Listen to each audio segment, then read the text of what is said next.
everyone. Welcome. I see about 18 people now live. Say hi. Say hi. I see some Hi. people liking. Yeah, say hi, everyone. Okay, so, oh, Joseph is on. He said, hello, Christine and Elizabeth. Yay, Joseph. Hello.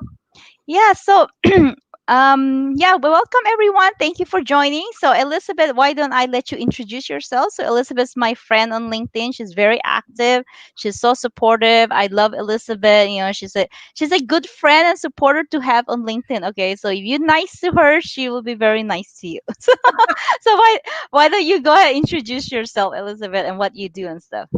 Hi, I'm Elizabeth Westbrook, and I am owner of Jen Westbrook. And I'm a company that goes into smaller organizations, really around 2 to 25 million, 3 to 50 employees. And I help them unblock things that are keeping them from taking their business to the next level.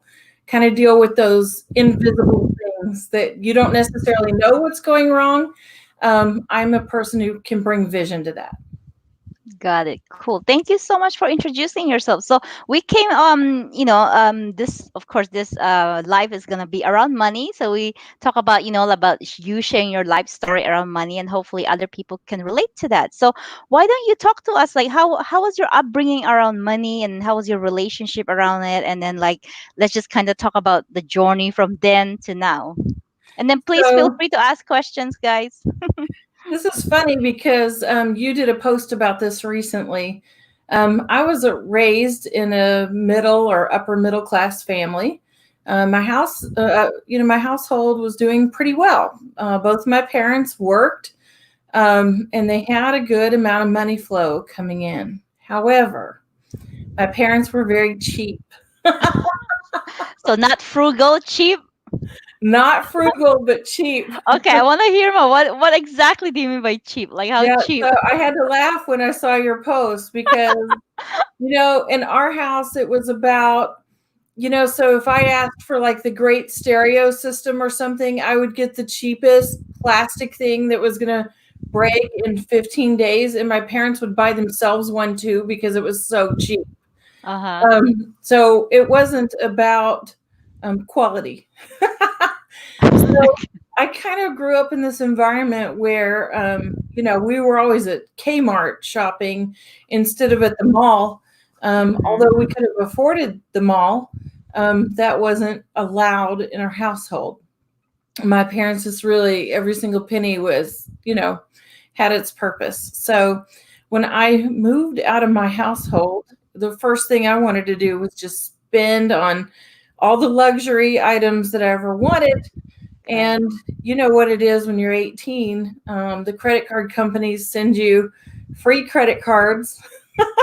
Yep. With the $500 limit, whatever, and then you're like, oh, let's just charge. Who cares if I can pay for it? Minimum payment $10, right? I had no idea. And my limits were higher. I don't know why.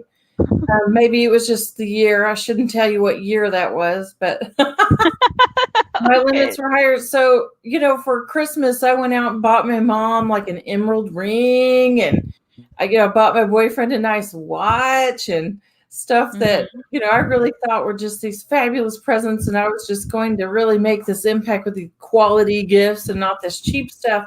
And everyone kind of went, you're in college. How are you affording this? I wasn't working. And I really was living off, when my parents were sending me quarters and living off the Texaco card at the time, right, in school. So I got myself in credit card debt pretty quickly. Got Um, it. and that looked like going home and going, hey, mom, dad, I have a problem. Hmm. Um, and I think it took me 4 years to pay my parents back. Oh God. Okay. So it became their responsibility.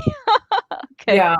Wow. So So, yes, this is like where it's like it really matters like how you were raised around money because then you either become a rebel or it's like you either grow up healthily. It also depends on your parents because like a lot of the dysfunction I see with my clients is that they have such like really dysfunctional upbringing around money. Their parents just never told them either their parents spent too much and then they always quarrel around money. Like most of the big arguments with parents of my clients is usually mainly around money. And then it's like sadly, like it's like people say, "Oh, money's not important, whatever," but money is important. I mean, it's just the way it is. Like we were talking earlier before the live, like you need money for everything. I mean, it's impossible to be happy without money.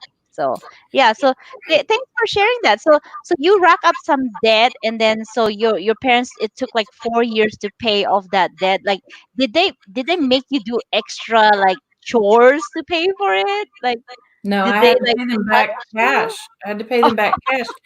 And the funny thing was, they just never had taught me anything about money. So I went off to college just being completely oblivious. Mhm. All I knew was that I wasn't allowed to have nice things, and I wanted them. I wanted to buy those Jordache jeans and stuff that were so popular back then. Um, Mhm. and so I overspent. I got in debt quickly, and it took me a really long time.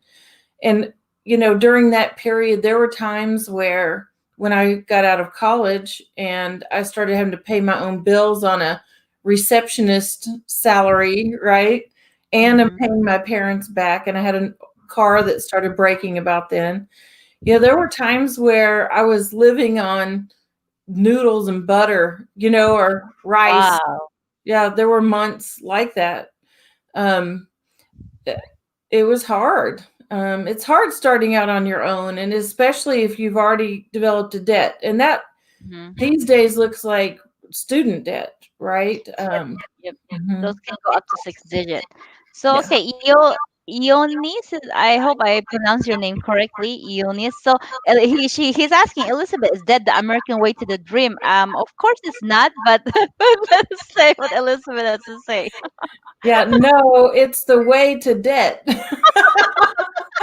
The way to debt, not dreams. So no, no, never go into debt. I think some debt are okay. Like for example, I have my mortgage. I mean, like there's no way. I know some financial gurus say don't have debt even with mortgage, whatever. But I disagree with that because then with mortgage, like I live in Silicon Valley. Of course, it's not cheap here. So he knows how expensive it is to live here. Nobody can pay in cash unless you have a rich parents from China or whatever, or Right, someone to actually sponsor you or give you something. But so then I'm okay with a 30-year loan, because 30-year fixed mortgage interest loan, because it's only 3.625, and then after the tax deduct mortgage interest deductions, probably about 3.5%. So right, if I have $1,000 cash, like where would I put the money to pay down my home or to invest? And historically, my investments are giving me 7 to 8%. And then with the coronavirus, yeah, it might be lower now, but then the average is still 7 to 8% if I go by last 5, 10 years, right? Because right. the recession is only every 10 years. So I disagree with that. I think mortgage is an okay debt. I mean, like credit card debt, of course, not okay, because you have to look at the ROI. It's 20% about average interest, right? So yeah, Yeah, there's no way your like investment's gonna make more than that. So you need to see what is the rate of return you get from one over the other. So yeah. I I know go ahead. the Dave Ramsey course is one of the courses that teach you all cash, and you're Mm-hmm. supposed to save enough to build buy your home with cash and your car with cash. And I think people are going to be like 80 years old before they can buy their home because you're Exactly. paying the Yes. the rent. It's Yes. not like you don't have your house payment if you're trying to save all the cash. It's just nearly impossible. I think it's better to put it into something where you're getting the benefit of it because you own it than pay for an Exactly. apartment or whatnot. Yep. Yep. Uh, yeah, Yeah. no, I think you should Yeah. save though your 20%. I don't Mm-hmm. think you should try to finance all but 5% of your home. I think that's a really scary position Mm-hmm. to be in. And so my husband and I, we saved our 20, we saved our 20%. Mm-hmm. Yeah, because not to mention there's a PMI. That's the mortgage insurance. Okay, so if you put less than 20%, you have to pay for it, and that's not tax deductible. That's Okay, right. so it's like HOA. HOA is a wasted expense, right? Unless you have a rental property, then yeah, you can expense that HOA. But other than that, it's just a waste. But then again, I don't want to say like a general, but sometimes I don't know, who knows, sometimes it might be worth it. You need to do a financial analysis, rental versus owning owning, maybe is it worth it to do PMI, as long as you keep saving, paying down the PMI, who knows, it might be okay. I don't want to go like one size fit all, like how Dave Sure. Ramsey always say. Okay, let me look at the comment. um Rocky said, I was a coupon clipper till 2019 with health experience. Yes, my aunt was I wouldn't call her cheap. I would call her frugal, but then she still does allow coupon clipping, like the dollar coupon. So I think it's more like a habit because like she's now 70 years old. So I think, like as she was growing up, she came here to America from the Philippines. She had to kind of, like she had to build herself up from scratch. So I think like there was a lot of coupons help her. So I don't know if your parents did that to the coupon clipping, dollar 50 cents. Yeah, but coupons are a good thing. And back then there was always like double coupon day or something. My mom would always go on double coupon day, so she'd get the most out of it. Yeah. Oh, tall Oh, girl and said, my brother and I spent all this time doing those little yeah. green stamp booklets so we could turn it Uh-huh. in for free stuff. Wow, Ryan said that's why my wife and I are building our own home. Ryan, you should come on my live and tell us how you guys are building your home. How he's saving money. He seems like very smart. I saw his post, like he's so smart with his like finances and all. Okay. Hi, Uh, Tolgar. yeah, Robert said buy a duplex and live in one house. Rent the other half. Such a scrumptious, delicious.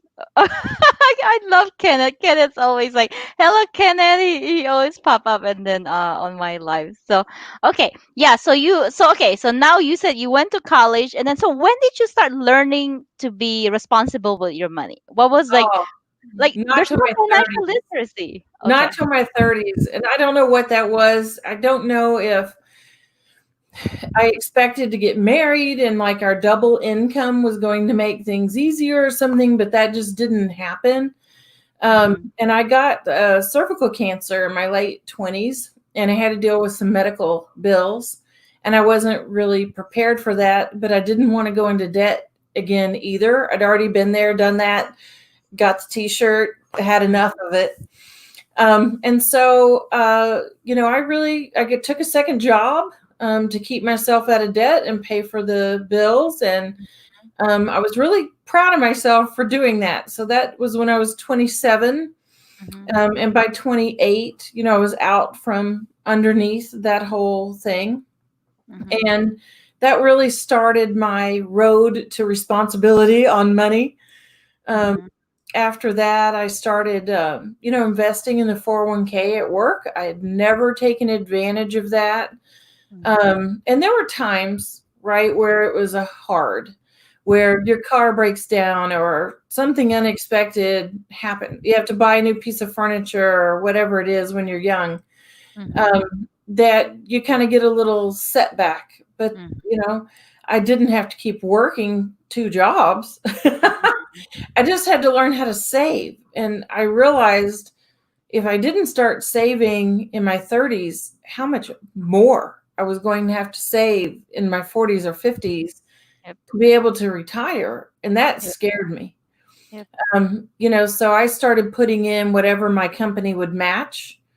Mm-hmm. Um, and at 32, I decided, yeah, I really just needed to be 100% responsible for myself financially. And I started saving, for a house and all that kind of stuff. So that's really what started it. Yep. Got With you. the medical bills.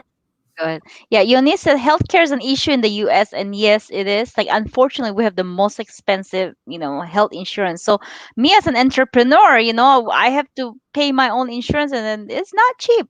And then, so it's just very unfortunate. And then I feel, I feel sad for some of the people, like, because now the IRS, there's no more penalty for not having insurance. I think that was sad to take it away. So I personally, because I think everyone should have insurance because it's to ensure if something happened. What if something happened to you? So unless you have money in your bank account, you won't be able to afford it. And then with COVID, what if you end up being 2 weeks at the hospital or whatever? Then how are you gonna pay for it if you don't have health insurance? So I think like everyone should have health insurance. So whatever ways you have, like look at Covered California, well for California, or this healthcare marketplace too, and then it's very income Right. dependent, so you can get your premium tax credit. But you have to be very careful with the tax credit, because like some people, like they give you your estimate how much your monthly premium is based on what you give them, what salary you're thinking you're going to make this year. I But see. a lot of people, when they put too low and they get a tax credit, they end up paying like $10 a month. Later Right. on, when you do their tax return the following year, they end up making more. They're gonna have to end up paying that back. And then I Okay. was so sad. Like one time, I volunteered for VITA, which is a program by the IRS. We help low income folks for free. So I was so sad. There's this couple, the couple, they were probably in their 50s. So they went to this insurance agent. The insurance agent put their income low, like I don't know, like 30K, whatever. So they were paying like $50 a month. So when we did their tax return, like we felt so bad. They ended up making like probably 70K or 80K, whatever. It was over the threshold to get any premium tax credit. So Right. guess what? How much they end up have to pay? It was literally like their premium was $1,000 a month for two people, a couple. So I think they would have been better off in a private insurance. So we felt so bad for them. They have to pay for it. And then like, Right. because this insurance agent, they don't know any better. They don't know like that one you have to calculate correctly. I think I'd much rather overestimate my income versus underestimate it. So then Right. you always want to update that. So everyone, if you're on healthcare marketplace, it's not free, okay? The credit is not free. It's dependent. Well, it is free if you make low income enough. Okay, so it's all based on your income. Okay, so please be very careful if any of you are on healthcare marketplace insurance. Right. Oh, and oh my god, yeah. You can share more about that, Lucinda. What did Okay. she say? I couldn't read it. Hi, Oh, Summer. she said Lucinda said a friend of mine went through a similar story, so I assume she meant like with the premium tax credit, right, Oh, Lucinda? Just clarify if not. Okay, Summer, great point on learning how to save. Once I put my emergency savings on automatic withdrawal from my direct deposit, it helped me develop and keep the habit. Great job, Summer. Thank you for sharing. And yeah, then, that was a trick I learned young. Don't put your full paycheck in your checking account. I yep, started putting a percentage of my paycheck in my savings and tried to live as if I never got it. yep. It was amazing how fast I could save money that Out way. of sight, out of mind, right? Like put somewhere where you never see us. Like, what? Do I have a savings or that's the second savings? I don't know. Like, maybe. Right. Yeah. That became the emergency fund. That became the Yeah. vacation fund. That became the weird medical bill happened or what Yeah. car incident happened. Yep. Exactly. So Danielle said, I feel lucky to not have to worry about healthcare in Canada.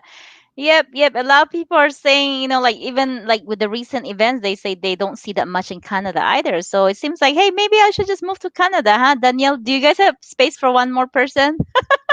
Call Okay. Brian Gilwad. He's helping everyone get to Canada. Oh yeah, Brian. Okay, so Rocky said many home loans have set owners up to purchase with unaffordable loans.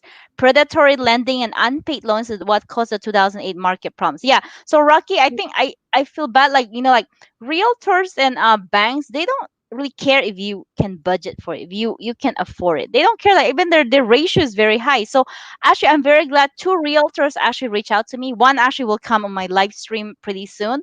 So they're actually working with me now as a financial coach. Like if they have any new person who doesn't know if they can afford it, so they'll refer them to me. So I like that. That's being responsible, because like a lot of them, they don't know if they can afford it. So you need to really run your numbers. You don't want to buy a $2 million house and later on you're like, yeah, I'm underwater, I can't really afford it. So that yeah, I know that's what happened in 2008, Rocky. Okay, The let's. amount that they prove Mhm, compared to your salary for a mortgage is way mhm. too high. It's way too high. A Yep. lot of people get upside down really fast that way. I think it should be reduced dramatically. Exactly. And then and I think most of them, they don't realize all their expenses. Like you have your property tax, insurance, like then you might have house cleaner and whatever other stuff too. Your PG&E might well, okay, it's PG&E here, but it's our electric bill might be higher and all that kind of stuff. Okay, so So this is Danielle. Oh, something, Christine, I'm mhm, sorry. go Go ahead. ahead. No, no, you go ahead.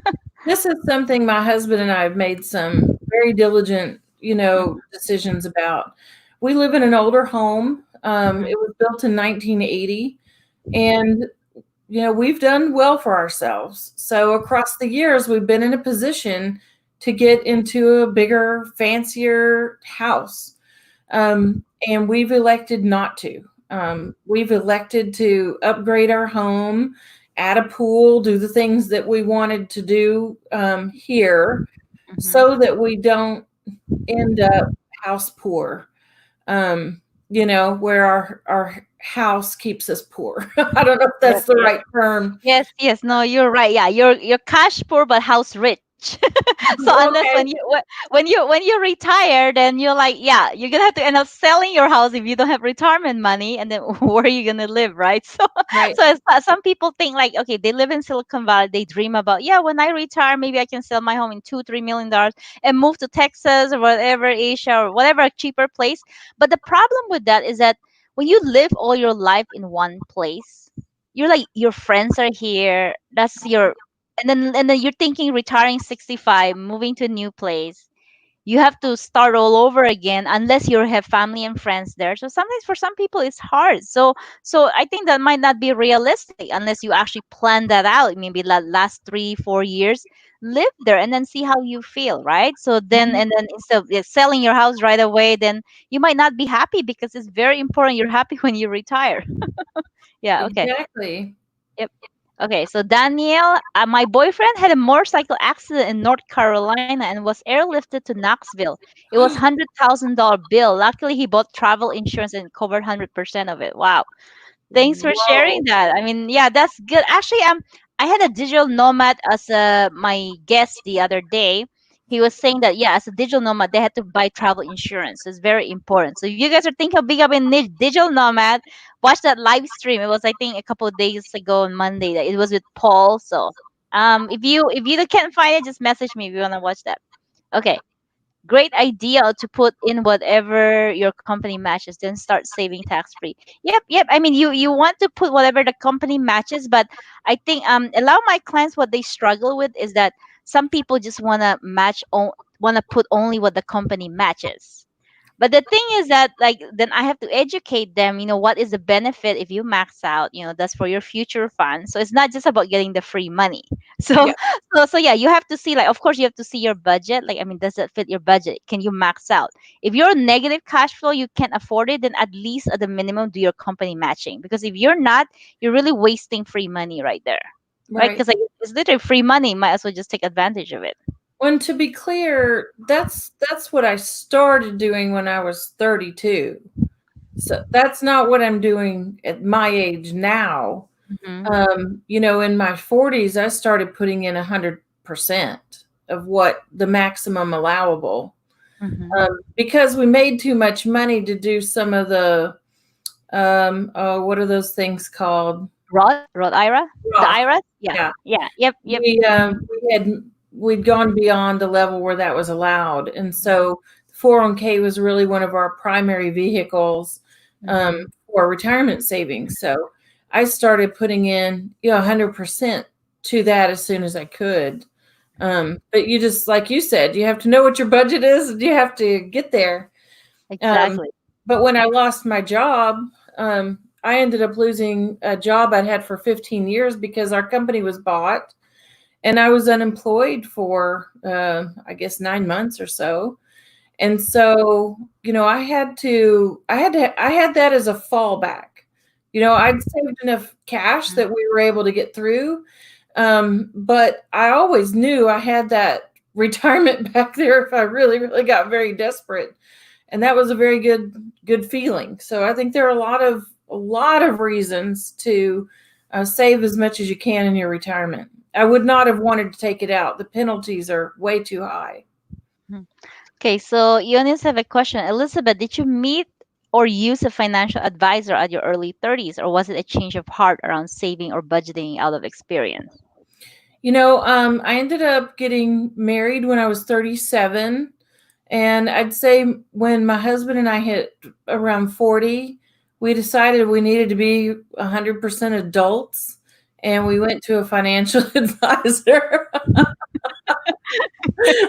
We're like, Good. wait. We vote. We own a home. Wait, we're checking all the boxes of adulthood. We need Mhm. to go ahead and add the financial advisor in. It was kind of a silly thing, and do our wills and Yep. executive orders around. If we're hospitalized and what kind of decisions are made. So we did all of that at once when we turned 40. And I don't know what it was about that number that made us both go, wow, we have some mortality and we're getting closer to retire. Like we were halfway through our Yeah. work life or something. Yeah. So that was really the kicker. Yep. Yep. Okay, yeah, that's really awesome. You hire a financial professional, at that time. So I think like the best investment anyone can have is to actually start with that. And then I think the earlier you can start, the better, because I'm trying to encourage people who are early working professionals, because then you have the time value of money. If you start in your 20s, and then yeah, that can really increase over time. So do not ever underestimate your age. I know it's like, yo, you're in your 20s. Why am I thinking about retirement, whatever? But I'm so glad my aunt, she had me start my Roth IRA at age 21. Yep. I was so happy. I was like, okay, then it grew, because I had no idea. I was like, why is she starting me on a Roth IRA? But I'm so glad she made me do it. So I'm just glad. So guys, if you're young, and then you're making money, and then start your Roth IRA, assuming you're not making a lot of money because you're just starting. But if you're making a lot of money, that's great. If you can't do Roth IRA, you can still do backdoor Roth IRA. So actually, I want to talk to you, Elizabeth. Like you said that your income was too high, so there's a way that you can do just the backdoor IRA. So you can still put traditional non-deductible traditional IRA, because there's a deductible and non-deductible. If you make too much, you put in a non-deductible traditional IRA. Then the next day you convert that, you do a backdoor conversion right away to Roth IRA. But Okay. make sure that you don't have any balance in your traditional IRA. You want to put it in cash first. Next day convert it right away to Roth IRA, and then after, because you did a conversion, you have to track that and report that in your tax return. What makes things complicated for people is Okay. that they have traditional IRA, they have a balance, the non-deductible, and a deductible IRA. Then that makes it very complicated in the traditional IRA. You want it like all non-deductible IRA balance, then you convert that to Roth, because it's all after tax money already. Then you don't have to worry, it's a backdoor conversion. So if See, you guys want to think about that. I should Okay. have hired you as my financial advisor. It's not too late. Okay, Rocky. I have a California real estate license and have only put clients to fixed rate loans since 2005. Yeah. Oh, Rocky, you have so much talents. Like Rocky's like license, and then all this and that. That's very cool. That's. Yeah. Like Rocky. Maybe I don't know. We should talk more. Like I'm actually curious about like about all this like different types of mortgages and what. I actually have a realtor coming on my live too soon, and then we're gonna talk more about that as well. Okay. Robert said, I use a separate bank for my automatic savings, then I don't see the account unless I go to a completely different website and log in. That's very smart. I love Very good. tips for the audience here. Okay, I'm trying to get back to Canada. I haven't been there for a long time. I only been to Canada once, to Vancouver. That's it. I want to go back there again. Enjoying this conversation. Hey, Carol. She'll be on my live next week. Okay. Zahir said, I am working now. See you. Okay, Zahir. See you Saturday. Okay. Rocky said, that's when reverse mortgage lenders look to purchase the equity from vulnerable homeowners. Yep. Yep. So, yeah. What happened is that, like, when you retire or whatever, you don't have money. So then you have that mortgage, and if you do a reverse mortgage, you're just giving back to the bank what you worked so hard to pay off. And then I mean, like, I think Rocky, to a certain extent, I mean, I mean, as a last option. But I think if people don't, you can kind of put that as part of the retirement planning of income. But I mean, ideally you don't want to do that. But I think like there was a course about, it's called RICP, Retirement Income Certification Professional. So they talk about in that course about how to use reverse mortgage as part of your retirement income planning. So I don't know the details of it, but I think I'm gonna have someone who is specialized in that one actually talk more about that. Although, like, I think that should be like a last option, unless you want to give back your money to the bank. Right. Yeah. Okay. Oh, Brenda's online. Hi, Brenda from Detroit. Yeah, Brenda's so nice. She helped me set up like my first initial StreamYard because I have no idea how to use this. So she came on my live by and we were just chatting, and then it became a whole hour chatting about like LinkedIn and all that stuff. So she was really sweet. So I saw you the night you accidentally got on live the first time, and you weren't sure if you were live, and you were sitting there going, "Wait, am I live? Wait, I'm not ready. Wait a minute. Wait a minute. I'm sorry, I'm live." Yeah, and then I wanted to get up, but then people were showing up. I'm like, okay, I'll just hang out and say hi, hi, hi, hi. It was great. Oh, so cool. Okay. Yeah, listen, why is everybody retiring to Florida? Because there's no state income tax and it's super cheap there. Yeah. So Texas Eunice, too. where do you live? I'll have to check your profile after. Okay.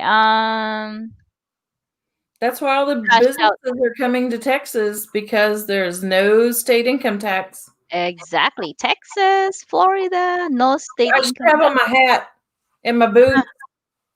Yep.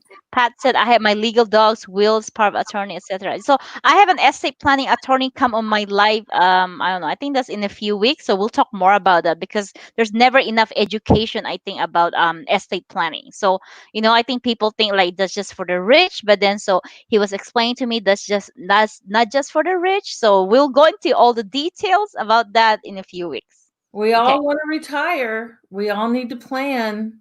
Yep. And Yep. that's another thing I was thinking when we were talking about youth. It's a really good idea to get your life insurance when you're young. If you Mm-hmm. wait to get your life insurance policy until you're in your 40s or 50s, you Mm-hmm. pay so much more. We got a life insurance policy on our child when she was born, not because we want life insurance on our child. That seems kind of creepy, but Mm-hmm. so she would have a vehicle to take with her, Mm-hmm. when she's out on her own, Mm-hmm. and she wouldn't have to pay $300 a month or $200 a month. Mm-hmm. She could just pay a very small premium and have a fabulous policy for her whole life. So Got it. I think a lot of it's about getting in when you're younger and planning properly.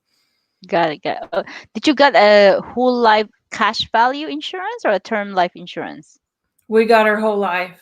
Oh, okay, okay. So I think it really depends. I mean, it's very subjective to a person. Like what's what's good for one person versus the other. But some Right. people, it just whole life might not be appropriate for you. So you need to have a right financial professional talk to you about that. But generally, life insurance is to insure a life. That's why it's called life insurance. Okay. So for me, like if I don't have kids and then I don't really need the life insurance. So I was a little turned off because I had a financial advisor pushing to sell me whole life or even just like any life insurance, but they want to sell you whole life because they make a lot of money there. Sometimes their commission is like 80%. Like the Wow. first couple of years, it's a lot of money. Like like literally when he was trying to sell me that, I asked him like, can you give me a breakdown how like I want to see how much money I'm putting in, how much I'm gonna get later on. So I did an analysis. I was like, they didn't explain to you the time value of money. If I put all that money, whatever premiums I put there, if I invest that, I'll get a lot more money versus what the insurance give me. So again, it's all depends if it's appropriate for you. So be very, very careful when it comes to people selling life insurance. Okay, especially if they're trying to push you for something. It all depends. Sometimes it might be appropriate for some people, sometimes not. So be very careful of those insurance. Like look at their history. What are they? And most people, insurance salesmen, they're just salesmen. They're not like financial professional. If you ask them financial question, they sometimes don't know anything about it. Okay, But I so would also say you don't have a crystal ball when you're mhm, 20 years old, yep, whether you're going to have 5 kids or not, right? I mean, you just don't know at that age when I think a lot of those investments need to start happening. I don't think you know what your life's going to look like or what you might need, mhm, down the road. I think that's hard. exactly. Okay, so Lisa said the tricky part with the 401k is you haven't paid any taxes on that money yet. We have no idea what taxes will be like when we retire, but no one denies they think will be higher. So Lisa, so the 401k, there's two types of 401k: the Roth 401k and the red traditional 401k. So Roth 401k is not always offered by many companies. So like me, like Visa didn't even offer Roth 401k, surprisingly.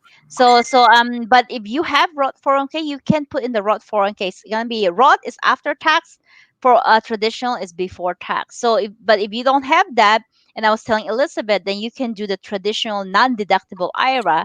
Then you do a backdoor Roth IRA conversion. So I hope that makes sense. Art, so do you recommend Texas to young professionals? I don't know. I have never lived in Texas, so I have no comment. I So do. what do you think, Elizabeth? Do you I recommend? do. It is a job opportunity hub. There are a lot of huge businesses here. I love Texas. Love Texas. Mhm. It is hotter than Hades in the summer though. Got to warn you, it's Yeah. over 100 degrees for like 3 months. So So what's the temperature there now? it's in the 80s right now. Okay. Okay, so it's not too bad. That's why you have a pool, because you need the pool, right? Yes, it's It's very hot. June, the end of June, July, August, September are just Mhm. scorching hot. Yeah, yeah, wow. Okay, let me read the comments. Okay, what? Oh, sorry, the comments are going too fast. Okay, Kenneth said Texas has no state income tax. Listen to her. Rhode Island allows dollar taken out without taxes or penalties before age 70. You can take out limited amounts multiple times. Yep, Pat. Thank Um, God. yeah, and then Marcello, here's oh, okay. That says here, are you saying professionals can trick you into the wrong investment? We shall educate ourselves before contacting any, right? Yes, Yes. Okay, yes. yes, especially with insurance salesmen, annuities. Okay, those two, because pretty much any commission base, if they tell you it doesn't cost you anything, that's a red flag. Okay, nothing is free. Okay, usually you never see it because it's the monthly premium, but the premium pays their pocket every single month. So you have to be very careful. For me, like, I don't make money from commission because like I don't sell products. So whatever you pay me, that's it. That's all the money I'm making. At least, like, it's all upfront. So these people, you might not pay upfront, but you're paying the premium, but it goes to their pocket, and then they get a lot of commission. Um okay, I believe, just make sure you work. Yep, I believe in insurance. You just have to make sure you're with an advisor. Yes, that is very, very important. And then do your research. Okay, it's very important. Do your research. I have bought. Most companies don't offer Roth 401k. I do the Blackfoot Roth. Yep, yep, you're right, Lisa. Most companies don't offer that. I think maybe it's just more expensive with the Roth 401k. What Um, does Blackfoot mean? I'm not familiar with that term. yeah. What's that Blackfoot Roth, Lisa? I'm not familiar either. Maybe I think. Do you mean just the company name? Lisa, backdoor rot is awesome. Yep. My Oh, financial. back door, Ross. That Oh, was a back. typo. Oh, that's a black. What the? Oh, that's so funny. Like all this autocorrect. Sometimes you're like, what? Like, okay. So, my financial plan made sure I owed zero. Yes, you have a good planner, Pat. Okay. One of my favorite books I would recommend is Retirement Miracle. Okay, thank you, Lisa. Um. Yep, Arjun said annuities are insurance policy. Yep, yep. They always package it differently, makes it look so good. Now the latest one is IUL, Index University Life. They have so much money for like marketing. They're gonna package it however way they want to make it look so good to you. Okay, Yep. so they're trained professional. Okay, they have a lot of budget. So remember that. Okay. If you compare gains in insurance to investment, insurance will always lose. They'll use for complete different things. Yep, yep. Arjun is another friend of mine who's, I think he's trying to get into financial coaching as well, Arjun. So I'm still waiting for you to start posting your articles on LinkedIn, Arjun. Look at Okay. you Oh holding yes. up your responsibility. Lisa said Blackdoor Rod. Yeah. See, Elizabeth, you're good at detecting Blackfoot Rod. Yeah, Lisa, that's a new name, Blackfoot Rod. Oh my god. Okay, so Pat, long-term care insurance was the best thing we did for our father. Yep, yep. So insurance is gonna be case by case basis. So I mean, if your father need long-term, then yeah, sometimes it's gonna save you a lot of money. So make sure that you go to a trusted professional. Okay. Wow, I love everybody's comments there. So okay, so now let's talk about parenting. So Elizabeth, how many kids do you have? How old are they? Okay, how old is she? Who? I'm a one and doneer. Uh, What? I have a 9-year-old. Oh. Mhm. And, I had her very late in life. We got married when I was 37, and Mhm. we had quite a few years of infertility. So I actually had her when I turned 44. Mhm. So we're kind of more like grandparent parents or something. Mhm.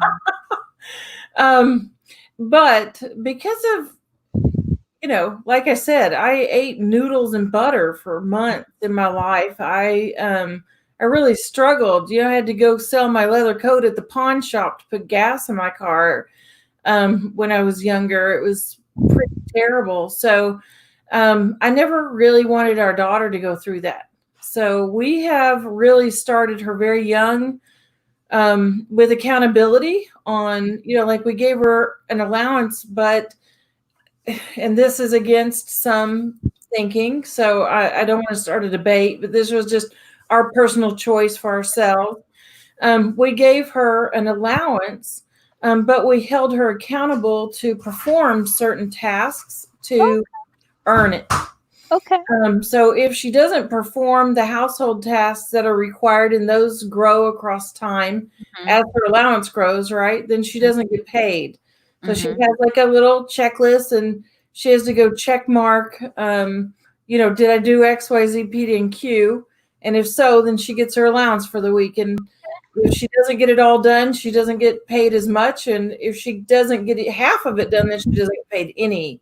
Okay. So that's one way we've taught her. We also opened a checking and a savings account for her.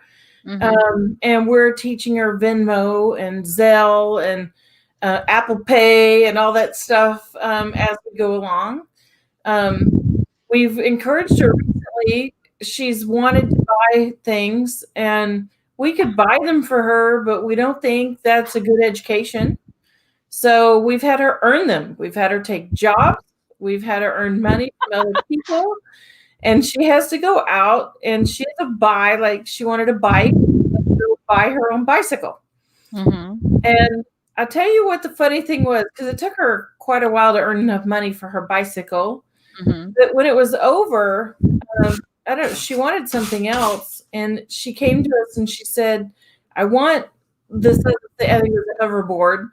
She said, "But I really want to earn it myself because that felt so good."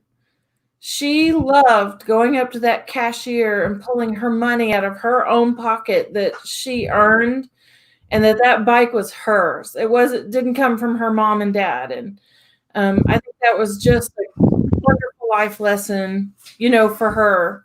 Those are a couple of things we're doing. Mhm. Wow. So you started her on this path. Like, how old did you start doing this? Like, she has to earn and work for her allowance. First grade. We Oh, started okay. it in first grade. She just Mm. finished the third grade. Okay. So now before that, when she was in pre-K and kindergarten, whenever people gave her money for like her birthday or whatever, or they sent her a little card with Yeah. money, we had her split her money into savings, giving, and spending. So we Mhm. had percentages, and we've taught her Excel and Mhm. how to put her little money in Excel.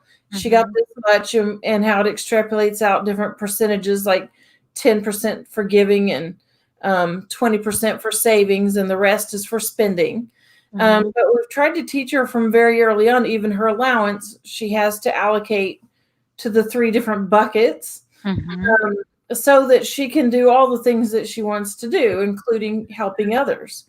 And when she saves enough, if she has that big buy item, maybe that has something to do with her car when she's 16 or something, that she has that emergency type fund there, Mhm. to help her. So we're trying to teach her about, all the different aspects of spending.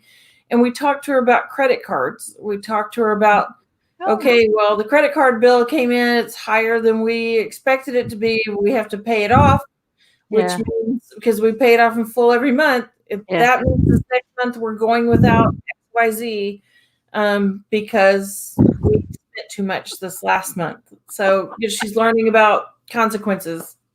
Yeah. I know this. It said makes you an expensive mom. I don't know. Are you, are you an expensive mom, Elizabeth? An expensive mom? I No, didn't. I think Elizabeth is a good mom. So I actually I like your system. If I were a parent, I think I would also do the same thing that they have to earn. What their what their money, their allowance. So I did ask this of two other people, like I was sharing to you earlier. So I just shared like what their perspective is, and probably this is their experience. So if it's working for you, again, each parent, each family is gonna be work different, right? So you have to figure out your kids. And then there's no like rule book for parenting, right? Like it's like you have to learn like literally even money. There's no rule book around money. Well, unless people are selling books now, but like there's no rules. You have to learn that on your own. So this financial psychologist, Dr. Brad Clons, he was on my live stream on Memorial Day. So he was saying, I was asking him, so well, how do you teach your kids about parenting? So he said his philosophy is very different. He was telling me that allowance, they will always get allowance, and then chores is going to be mandatory regardless. So why he did it that way, he said, because he's a psychotherapist, right? He said he's dealt with adolescents for a long time, whatever. So he said because once they start making money as an adolescent, if you tell them, hey, you can only get allowance when you do the chores, they're gonna tell you, I don't need you to pay me, I can just make my own money. So they're not gonna do the chores. So he said it's chores are mandatory no matter what. So that's on his perspective. And then the mhm, go ahead. Well, we do have those. We have Mm-hmm. a set of chores called being a good household citizen. Mm-hmm. Yep. We all have to do. We have Yep. a list of 7 things that she has to do to be a good household citizen, period. She does Yep. not get paid for those. Okay. And then we have other things that if she does them, she gets an allowance.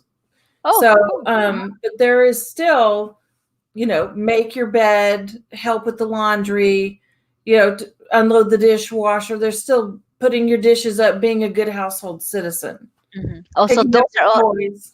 Oh, okay. So what are those things that she does that she get allowance versus the one the good household citizen? So it's like we have a dog, so she can Oh. go take care of the yard. Mm-hmm. She can pull weeds. She Oh. can sweep or clean the pool.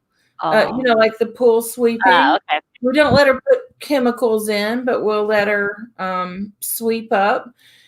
She could help me, like vacuum, something like that. Mm-hmm. So there's a list, and if she wants to earn extra money, she can get involved with bigger responsibilities than that, helping us repair things or helping us with our laundry or stuff like that. She can earn money doing Got stuff like that over and above. But like yeah. there's a scale, so she can't start her allowance unless she's a good household citizen. And she Got can't earn extra money unless she has earned all of her allowance. So it. it's a stair step program. Oh, I like that. You should write an ebook. How to teach your kids around money and allowance. That's actually cool. And then put that on your website, create a website, how to be good. I like that. I like that system. And then oh our Arjun said that's right. I thought about giving my kids allowance but decided against it to get food and shelter to it. Uh, okay. I agree. Elizabeth is trying to instill good quality living and good values. I learned from the age of 13 buying my own things. I started working and going to school. Yep. Okay. Yonis said, do you think an introduction to financial psychology should be taught early in life? Absolutely. Absolutely. I just wish that financial literacy would be taught in school. I mean, like in your daughter's school, like, I mean, is there any class for finances? Like, I don't know. We really haven't looked into what's in her higher level schooling. mhm, Um, we put her in private school. Um, we had to sacrifice a lot to put her in private school. And we had to, not have that bigger house and, mhm, not do some other things because her education was more important to us. But we have focused on it school by school. Like there's a lower, middle, and upper school. And Mm-hmm. so we're a year away from middle school. So we're just starting to think about that. But we have been pleased to find courses like life courses along the way that we didn't really expect. And I will definitely be writing the school and asking for that class if they don't have it, because I think it's really important. Mm-hmm. Yep. Um, Robert said we do allow chores and have a lot of fun. We practice anyway. Okay, well, if you can make chores fun for kids, like, is that a challenge? Like making chores fun for your daughter sometimes, Elizabeth? Oh, yeah. What we do is sometimes we'll have speed races, and candy is the reward Oh, if she wins. So yeah. it'll be like, okay, you go clean the coffee table. I'm going to go clean the dishes. Mm-hmm. And whoever gets done first gets a whatever Yeah. candy. Mm-hmm. And then, if I get it, I always end up giving it to her anyway. But it's Mm-hmm. just fun to play around with it. It's fun to try to make a game out of it. Yeah, cool, cool. Yeah, I can just imagine like it's challenging to parents, right? Because like I remember when I went hiking, so there's this parent with one child. I think he's, I don't know how old he is, but he's like the, like height of, I don't know, like he till up to here till under my armpit. So he was like screaming and yelling and then pushing, and the mom and dad's like, I don't want to go up, I don't want to go up. Like he was like literally screaming and trying to push the mom and dad, and then like the dad was like, please, please, come on, let's go. It's like only 2 miles, whatever. And they were screaming. The parents were like so like embarrassed, right? And I was thinking, should I go up to that kid and said, if your parents gonna leave you if you keep screaming, and there are bears around here, right? It's like, gonna go and let the kid go, and then because the kid will go, because why are you letting the kid be the boss? I don't know. I was like really. So I don't know how like you deal with kids to actually make them like listen to you, so the parents will be the boss. So, yeah, you do a lot of different things as a parent. Sometimes you get mad and you're not the best parent that you want to be, and sometimes you say bears will eat you, and sometimes you do better, right? Hopefully, most of the time you do better. Like, Oh my god, I was so one tempted. of our favorite things is about a choice. So, Yeah, I I if you choose to talk to me that way again, then you're choosing to go without your iPad for the rest of the day or whatever. yep, So it's exactly. about choices. Yep, If you yep. choose to whine about walking up the mountain, then you're not going to go see your friend the next time you ask me or whatever. Yeah, yeah. I was so tempted to go there. I was like, man, he was like driving the parents crazy. I'm like, what did the parents do that the kid's not listening? Like literally, like they have to keep begging the kid. So anyway, okay. So Pat was saying my mother was an economist, so my bro and I were taught how to manage dollar. We had no allowance for chores at age 6 and 9. Don't remember younger. She had a board game or barter in ancient times. Wow, you guys Oh, had parents there. Oh, Lisa said pay cash flow quadrant with your kids. Oh, I never heard of that. Okay. never heard of that either. Is it a game, Lisa? Yeah, sounds like Arjun said I've heard of a game. I want to play it. So it sounds like it's a game. And Okay. then Lisa said I have two financial advisors. They're both very nice, but they do not educate, unfortunately. I love what you're doing, Christine. Oh, thank you, Lisa. I appreciate that. They Uh, don't educate probably because they don't want you to start making the commission. sell, sell, sell. No educate. Christine does something a little different, so she's not focused on that. Yeah, thank you. Lucinda said, my children were spoiled by me as well as teaching the good value and strategy with money. They have been very well rewarded. Now they have to wait a little living alone, divorce. That day will come soon. I will spoil them and still good quality. To me, is showing appreciation for their patience to earn money on my own again.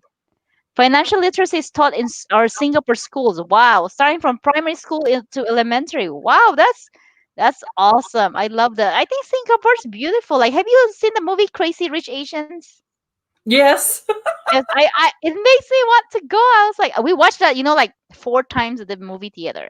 Because like we're trying to like support an all Asian movie cast. I was like, yes, we gotta go. Let's so support them. So we literally went to the movie theater like 4 times, and then like after that, we still saw it on Amazon. We really loved that movie, and then I think it just made us want to go to Singapore. I've never met anybody with that much money. Yeah. That wedding with all the water down the aisle and stuff. Oh my God. Yeah. I wish it's only in my my dream. Once my mother decide we earn extra money, but she decide we earn too much. Never again. Okay. Uh, okay. My wife and I, men son played tonight. Oh, Cash Flow 101. That's an amazing movie. Oh, really? That's a movie? Okay, cool.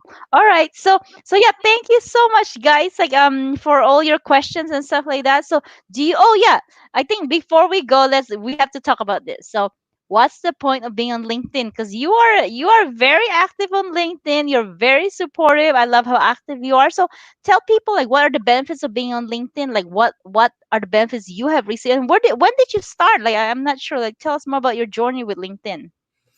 So when I was out in the job market in 2019, I decided to hire a coaching firm Mm-hmm. to help me figure out exactly what it was I wanted to do.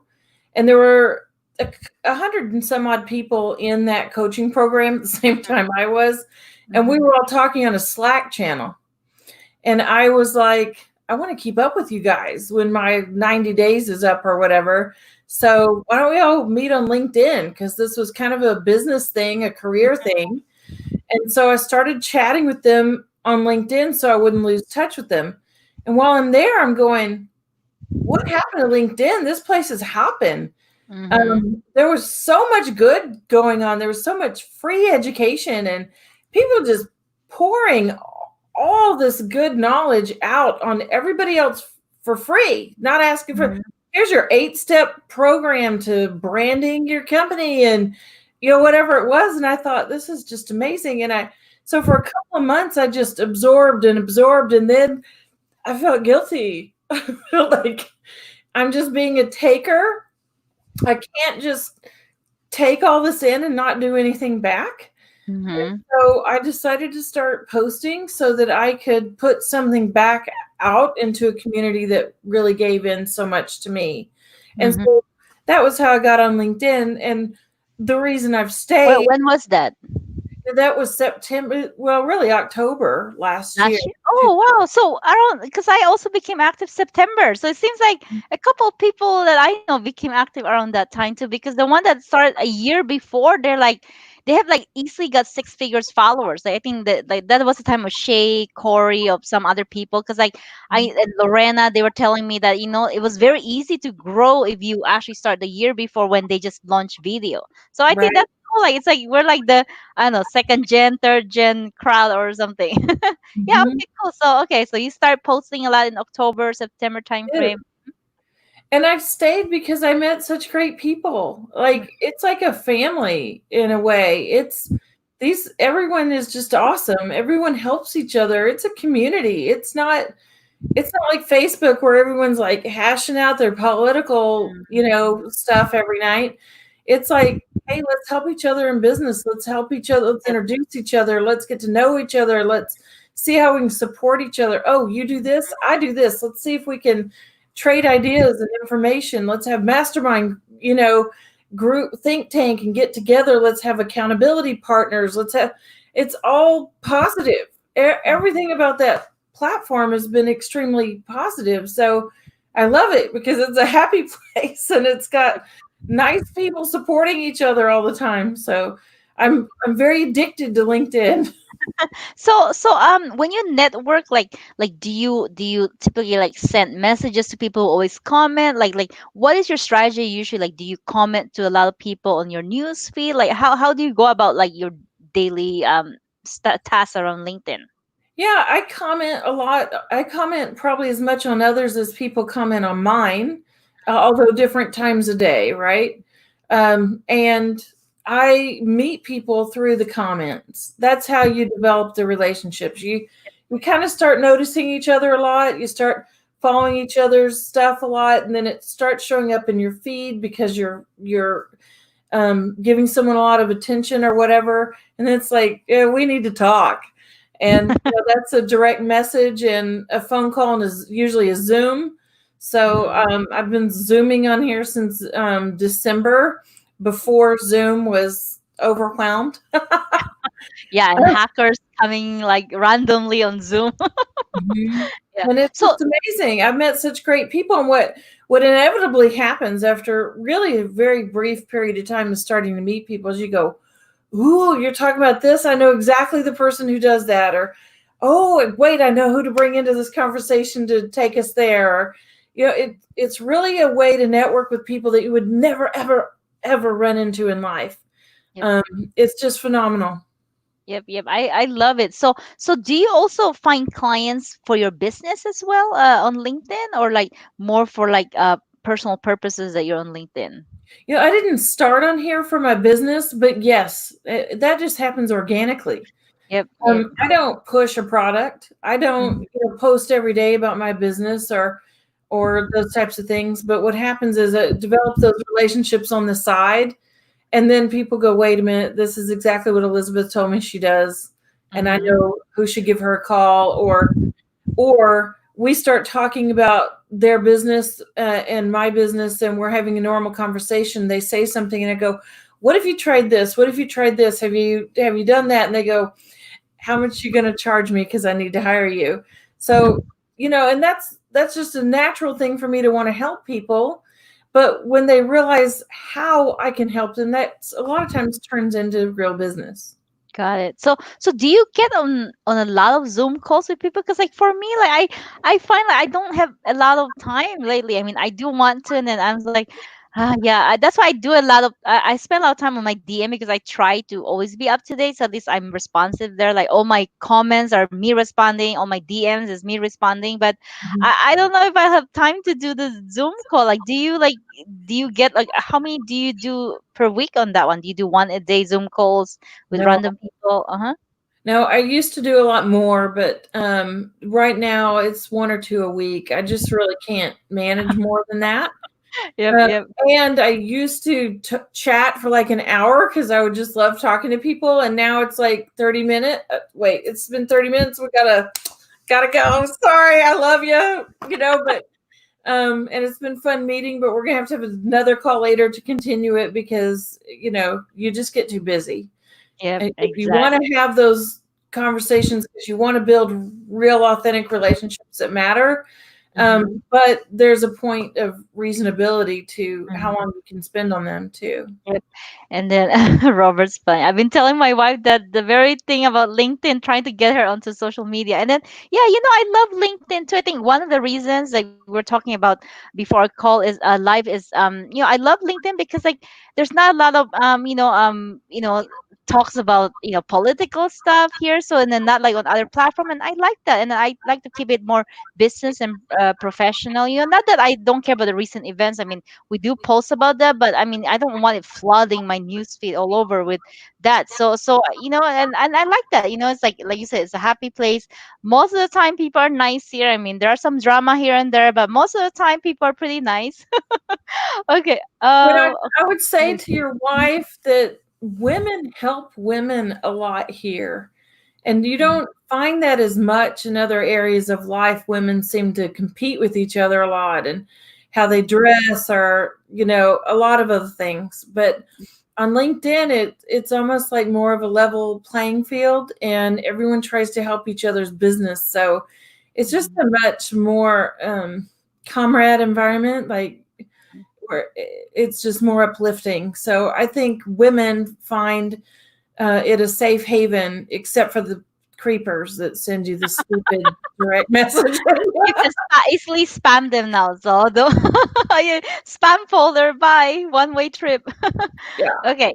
So Rocky asks, how is financial insecurity affecting mental health about the future? So Rocky, I mean, financial health, I mean, to be for you to be financially secure, like you need to have a like confidence about what you're doing, of your earning money either through entrepreneurship or through your job, because then it's very hard. You're not secure with that. Of course, you're gonna feel insecure. Like, am I able to make money? Do I have the skills? Whatever. So sometimes it can cause depression. I mean, I know people like as much as some people don't want to admit it. I mean, it boils down to money. Like, what is your ability to make money? What is your confidence like? It's like even with like couples, right? Like, it's like if one person doesn't make money and then the other, so it's like there's some sort of inequality there as well, unless you talk about as if one people are okay. I mean, both couples are okay. So yeah, it does will affect their mental health. So I think financial security is very, very important because it will affect your future, your retirement, your marriage, your relationship, and everything. But I want Okay. to say Yeah. this, having a plan helps with that. And that's why someone like Christine is really good to have on your side, because when you know where you're going and you know how to get through and you have that step by step plan of how you're going to get from A to Z or how you're going to get through this, and you have creative ideas around financing that you might not know on your own, that's really where her type of services comes in and really helps you feel more stable, because it makes you very intentional. I can tell you with the financial advisor that I've had, there's a plan and it has years to it, and you know what you're supposed to do at each threshold and who you're supposed to be and what you're supposed to set aside, and it feels a lot more secure after you go through that process and you know how you're going to get where you're going. Wow, thank you so much, Elizabeth. That's so nice of you. Okay. Some Robert said thank you, Elizabeth. Lisa said she has to go. So okay. Ionis said many valuable lessons on LinkedIn and someone pays attention. Very right. Lucinda said agree. Okay, so I think we went over the hour because everybody's so engaged. So thank you so much. I love all your comments, and then we have such an awesome guest tonight. So yeah, before we end, so how can people find you? Like, I mean, yeah, so like, is it just on LinkedIn? Where are you? Like, it sounds like you love connecting with people. So, send, Elizabeth, either follow her or send her connection request. So why don't you tell? Mhm. Yes, so LinkedIn is great. My name is Elizabeth Westbrook. I'm happy to make a connection with you there, and you can direct message me, or I'm at Elizabeth at GENWESTBROOK.com. That's my business email, and I'd be happy to chat with you there. But I appreciate everybody tonight. This has been fun. Yeah, so I will tag Elizabeth in here like after that because I couldn't for some reason tag you beforehand. So it has to be after the live stream. So I'll Oh, tag Elizabeth. So message her, connect with her or whatever. So thank you so much everyone for joining and thank you Elizabeth. Oh, you're doing the dance. All right. it's All been right. fun. Yes. Okay. It's been fun too. All right. So I will. I thank you guys. So see you around. Bye bye. Bye.